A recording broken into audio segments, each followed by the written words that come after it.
interesting team. Looks like they've made a change at running back or at quarterback with Elijah Brown. He played the fourth quarter against Pittsburgh and did some good things in that game. I guess enough to for them to make the change. Got a couple good running backs, a couple good receivers, and a young offensive line. So defensively, Bobby April. I mean, his family's had a long legacy of coaching. A lot of respect for him and that defensive staff. They play very fundamentally sound up front. They're pretty good. The defensive linemen and all are aggressive. They play hard, and have a couple of good specialists again, which we've seen out the last few weeks, punter and kicker. So good field position.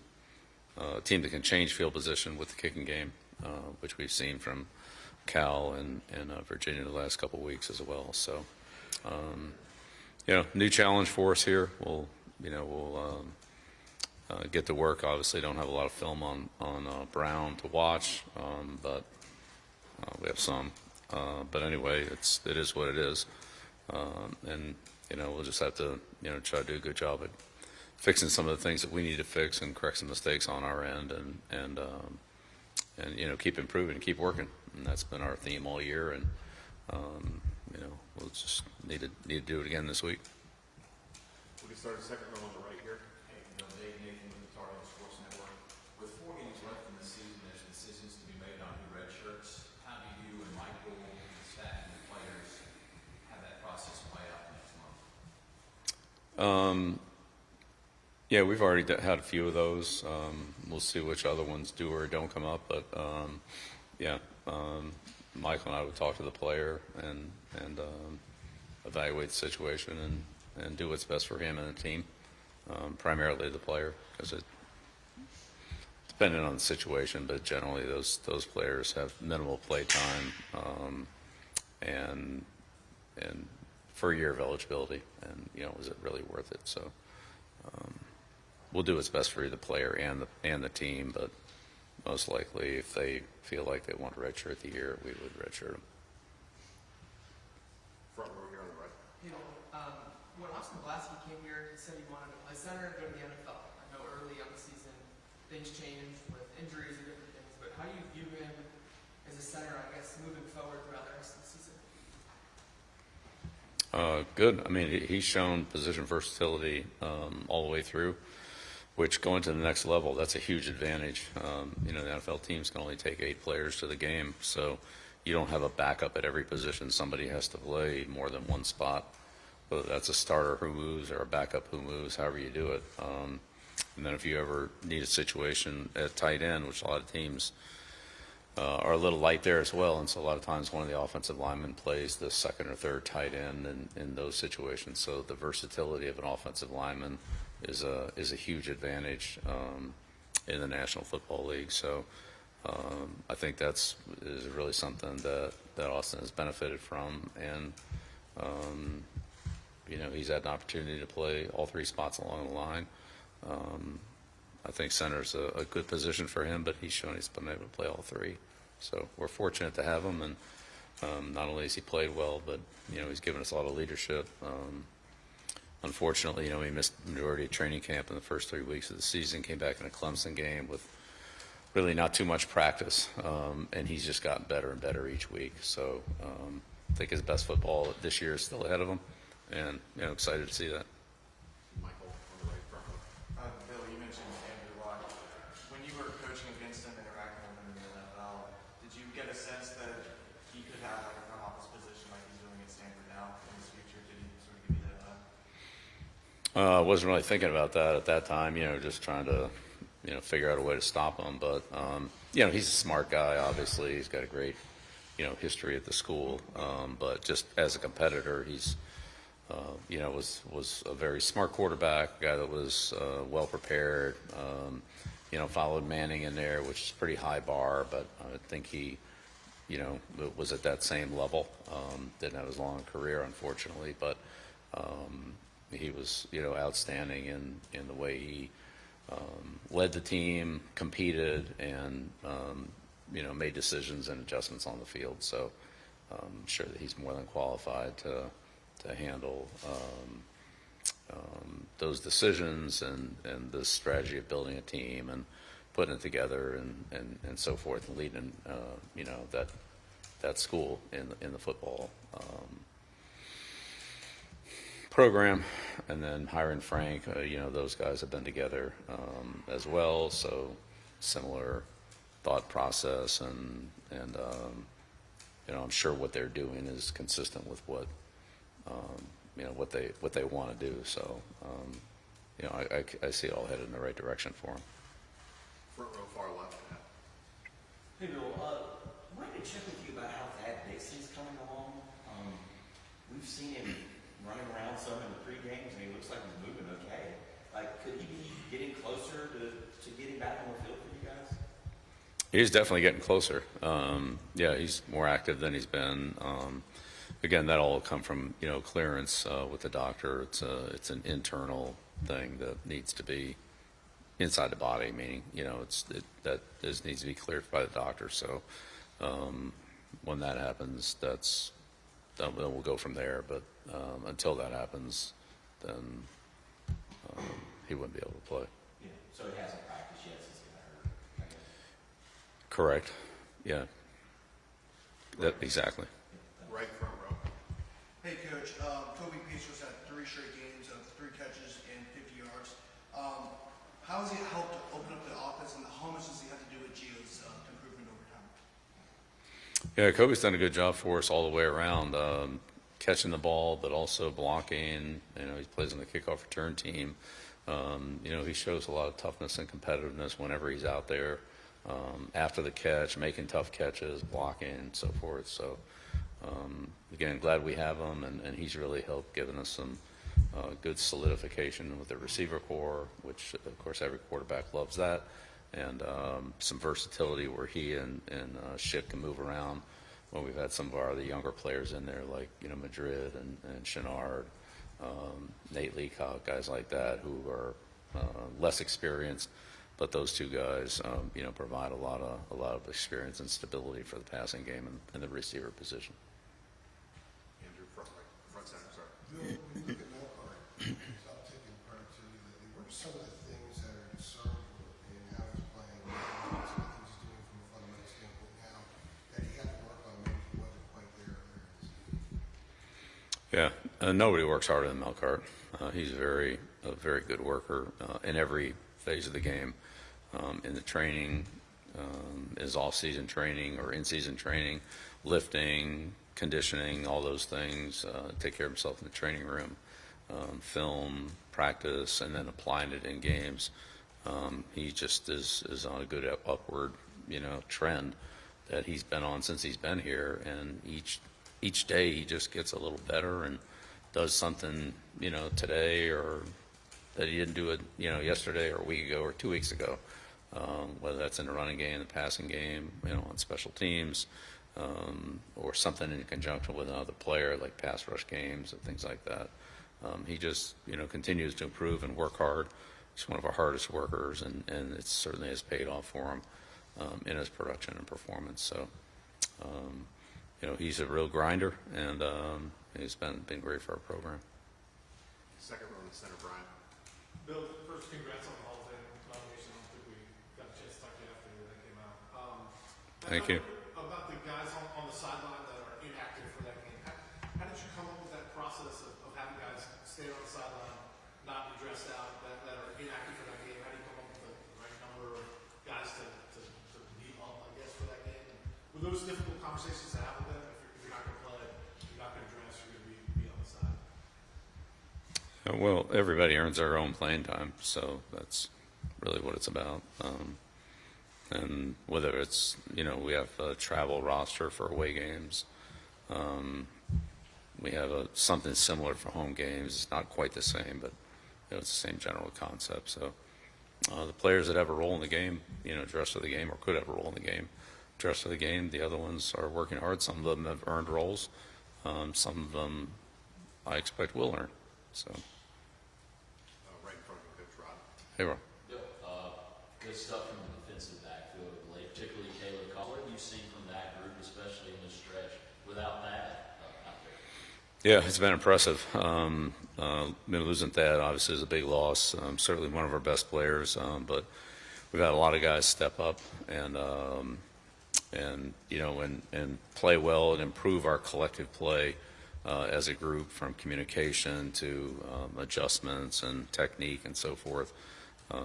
I think Brian and Mondo have done a real good job with that group of cohesively bringing them together, and they've played well, as you said, in spite of losing Thad for a few weeks. So a lot of credit to the players and the coaches for just kind of the unification that's come from that group in the last few weeks. It's really been impressive. Right behind you, Shelby. This matchup, Stanford, Bless you. obviously two former NFL coaches now facing off in college, and obviously it has to have been a bit of a learning curve, maybe with, for instance, like teaching younger, less experienced players with less time they gotta go to class. I'm curious, maybe at this point in the season, what's the biggest thing you've learned, or maybe adjustment you've made in terms of coaching in the pros to now coaching in college? Yeah, I don't know. I think the coaching's about the same. Honestly, I think, as I've said before, the biggest difference has been the volume of players that are potentially on your team, the number of potential recruits, the number of potential portal players, whether you're in that process or whether you're where we are right now, kind of on the on the edge of it, but obviously you're always heading into it or coming out of it, one or the other. So just kind of working through that. Just the number of players is a lot. In the NFL, the players who were free agents were the players whose contracts expired. So you look at the contracts, you see those contracts expired, and there's your 400 guys, or once you cut it down, maybe there's your 75 guys out of the 400 that you're actually interested in.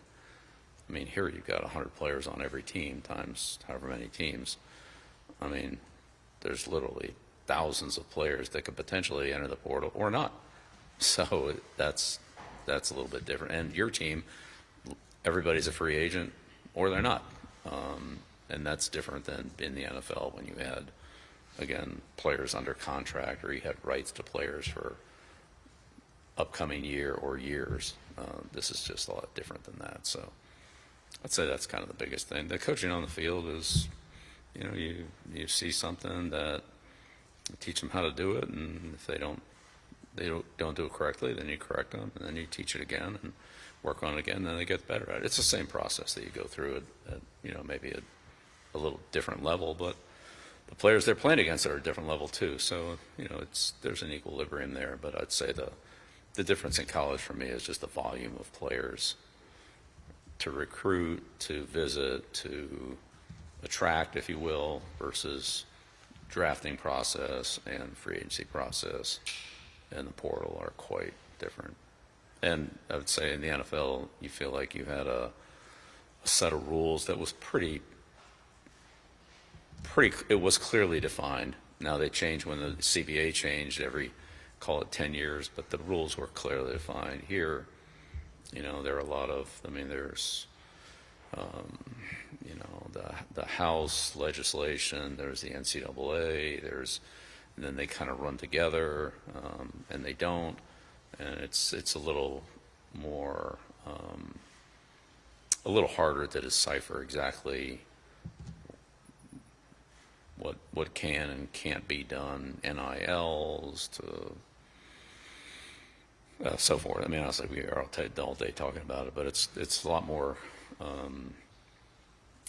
It's much less clear on a lot of those things. Now, Mike handles most of that, but it's just less clear on how a lot of those processes will work. I think right now it's fine, but it's like, how will they work going forward with the recruiting class, with the NIL, for the guys who are actually in college, and their, let's call it, contracts or arrangements. It's there's a lot of clarity that still needs to occur. And in talking to other coaches, in college football and other administrators, I think that's a pretty common viewpoint. So. Right, forever good. Yeah, Bill, you talked about Melkart earlier and kind of the production he's been having. I wanted to ask about the line as a whole. I mean, we've seen guys like Tyler Thompson get back there, CJ Mims get back there, and not even just sacks, but tackles for loss in general. How do you see, I guess, Melkart's increased play kind of open things up for the rest of the line to kind of get back there? Yeah, for our defensive line, it's very much of a do-your-job mentality, and you don't know if the play is going to come to me or come to you. If we're in position, it'll come to one of us, but that's not something we control. That happens with where the runner decides to enter, or in some cases, where the quarterback ends up throwing the ball from. So it's really about playing a good team defense, making sure that each player takes care of his responsibility. And, of course, the pass rush is all dependent on the pass coverage and vice versa. So when we cover well, that helps the pass rush. When we rush well, that helps the pass coverage, and so forth. So it's really about team defense more than one person, being highlighted. Sometimes the plays just sort of come to that person, and the next week or a couple of weeks later, it might come to somebody else. That's really a little bit unpredictable. But I would say overall, as the group, the defensive line has worked well together and improved every week. We've seen different running games. We've seen like the Clemson's counter runs. We've seen Virginia's more of a zone running team, and so forth. And so it's different from week to week how you play those runs, and how the defensive line and linebackers have to fit into them and take on those blocking patterns. So, but they've done a good job of adjusting to that and playing consistently up front. And the more consistency of a defensive line, and the more consistency you can have at linebacker, and the more consistency you can have with the defensive backs, as you're playing at three different layers. When the defensive line is inconsistent, then the linebackers kind of don't know where to go, and the defensive backs kind of don't know where to go, and you're kind of playing off the guy in front of you instead of being aggressive and playing to a clear-cut responsibility. So it all starts up front, and those guys have really done a good job for us. They've just gotten better every week. Right, third row. Hey, Coach, Jeremiah Marshall, on that side. Before this past Saturday, we went over Syracuse. The last one you all had was early September.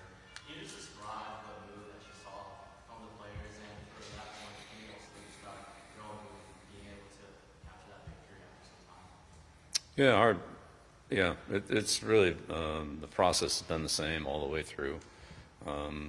We've won, we haven't won, but each week it's start of a new week, and start the process of learning about our opponent, studying our opponent, understanding how we want to play, and going out there and practicing to that, to that type of play and to that standard.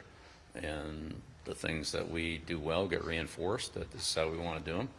And the things that we don't do well, we correct and say, here's how we need to improve them. And we've just kept trying to improve every single day, whether it was, after the Richmond win or after the Virginia loss. The process still stayed the same, and it's been pretty consistent. I think that's really been the biggest thing why our team is continuing to improve, because they work hard every week. They improve every week. They literally improve every day. And, when you stack those on top of each other consistently over a period of time, then you perform better. So if we could still just eliminate a couple of the major mistakes that we've made the last few weeks, we'd be even better off, taking care of football better. So hopefully that's in the future for us. Third row on the left, Coach. Hey, Coach, Tim Keelan from ESPN. I noticed you avoided the part about your move. Yeah, but look, I think my mood's reflective of the team. It's great to win, and for a short time after the win, it's great to feel good and celebrate and all that. But you're back to work, and you're on to the next team on the schedule, win or lose.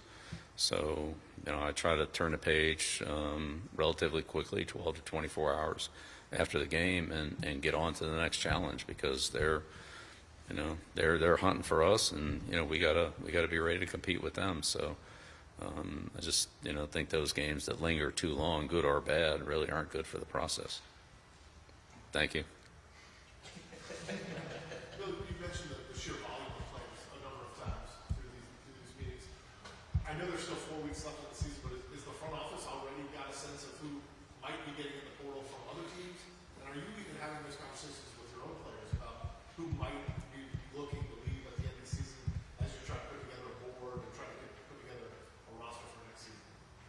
Yeah, well, I think, you know, Michael and his staff are working on all the personnel matters, whether it's graduate transfers, whether it's potential portal players, or whether it's you know, high school recruits, which again, that's a moving target too, as high school players reclassify one way or another.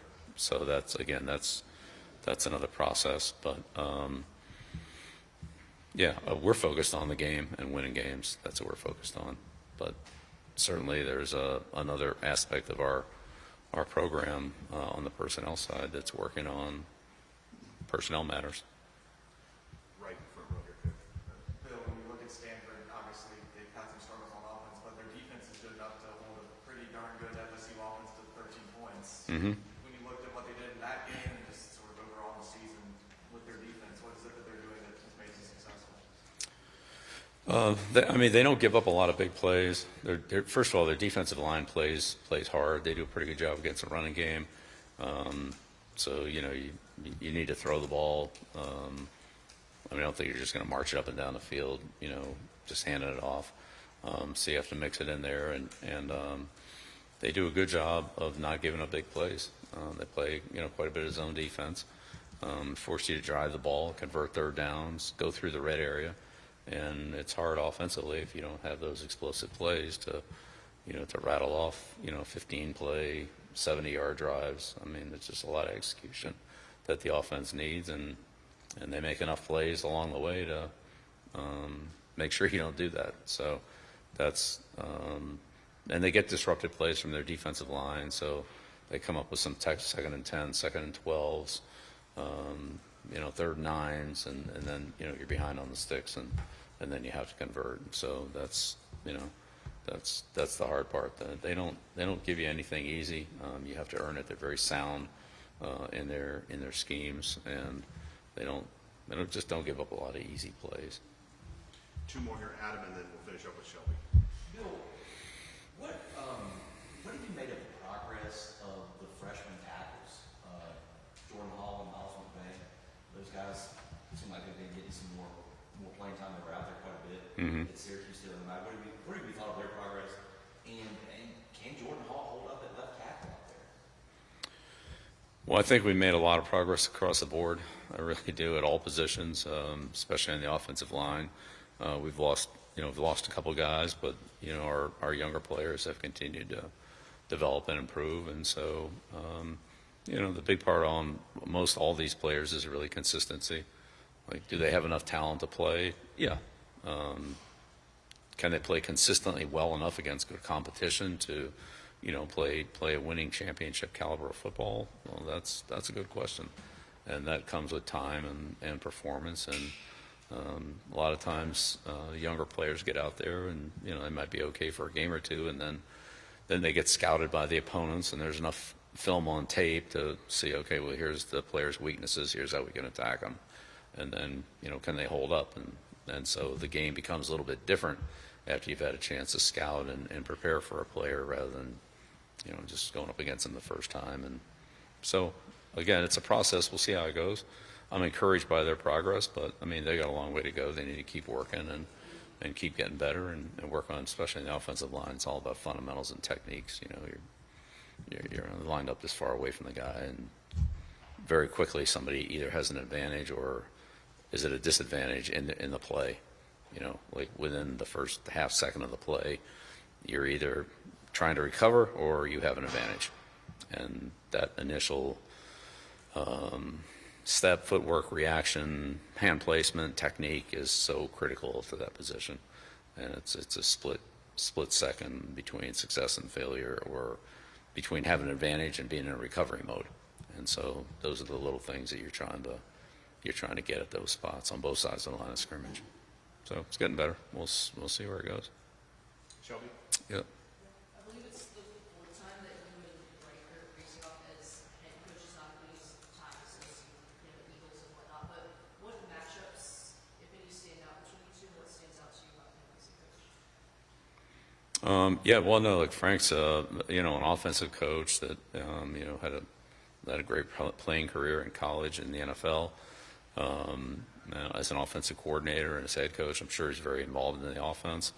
It's a West Coast type of offense with other wrinkles that have been thrown into it, and a lot of 11 and 12 personnel.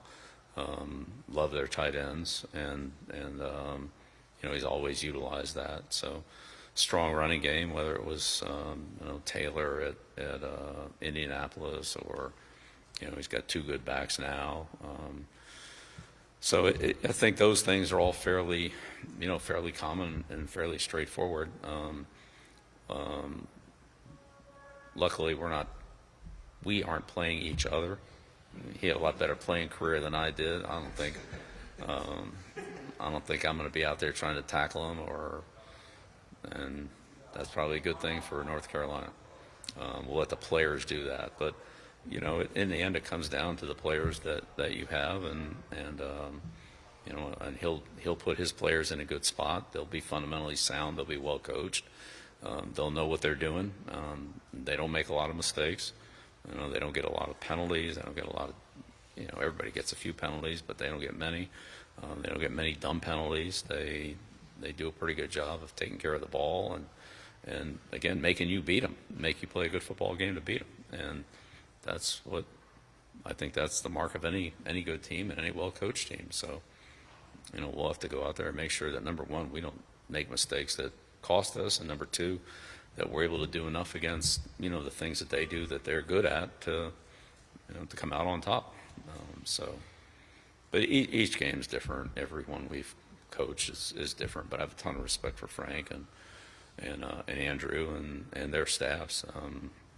Just watching them through 2/3 of the season, they've overcome some adversity and played very competitive football. Thanks, everybody. Okay, great. Thank you. You got it. Thank you. There might be an extra year off really out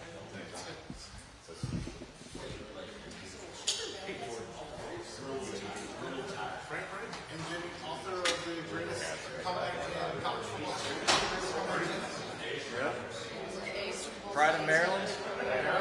ACC legend. Who did they beat? I thought it was NC State. Oh, it was Miami? They were down with 31. Yeah.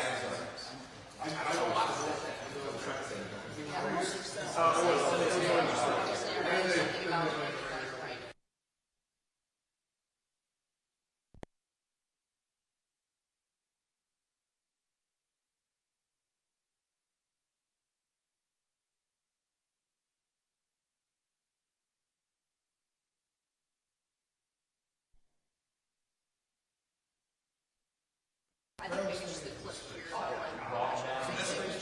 here.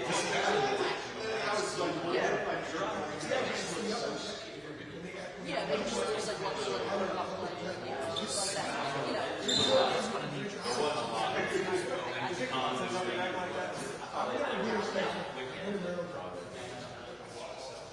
And it's only on one side, right?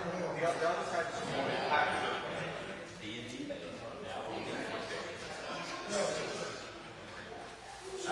It's hard.